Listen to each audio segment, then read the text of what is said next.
about the who, what, where, when, why, and how of raising the vibe in your space.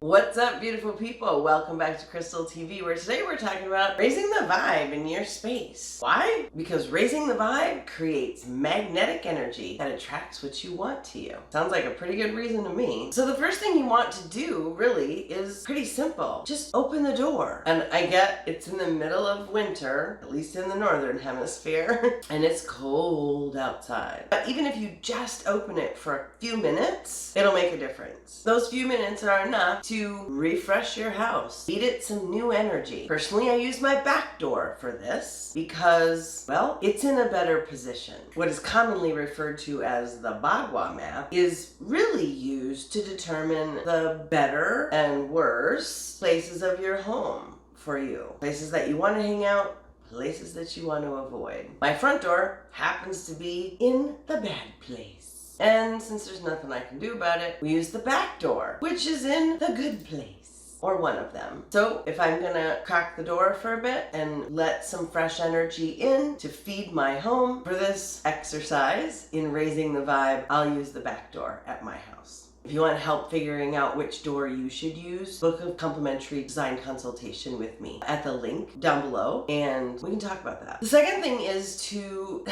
surround yourself with things that you love, which is harder than it sounds. I bet right now you have at least one thing that you can see or think of that you know exactly where it is that you hate. It could be anything. It could be anything from a mouse to a spouse, but there's something in your house that you hate, and it's bringing down the vibe in your space. I'm just saying. What you do with that is up to you. But I suggest that for the holidays, gift yourself something this year in the form of an abundance trigger. I love these. This is one of my favorite things to do with clients, is the abundance trigger exercise. And they're special. And you almost have to wait for them to come to you. But the caveat to that is you have to put it out to the universe that you're looking for it. For example, when I bought mine, when I actually first started this whole thing at all as an experiment, way back in the old days, I put it out there that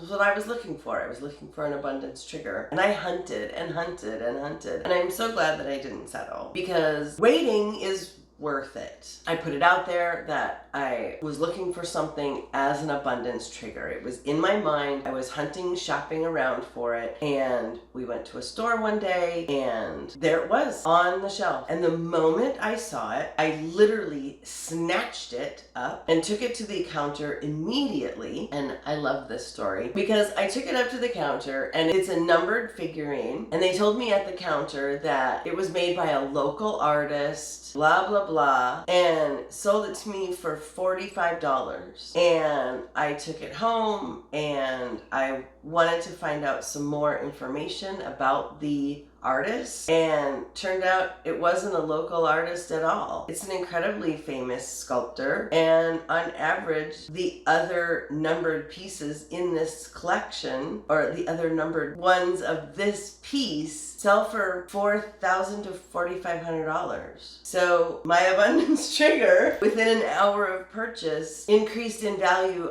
100 times. And now I don't say that that'll happen for everyone. That was just my personal experience. And so I am a firm believer that it's worth the wait to let the right thing come to you. Because there were the few things that I really almost settled for, but I just knew they weren't right. I had a vision, even though the vision had no form. That makes any sense. But I encourage you to go find yours and wait for it to come to you. So commit to finding yours, and then when you do, come back here and share your story. Share what it is and what it's done for you. How does it trigger abundance in your life? While you're down there, be sure to hit that subscribe button so you don't miss a single video, and I will see you in the next one. Bye for now.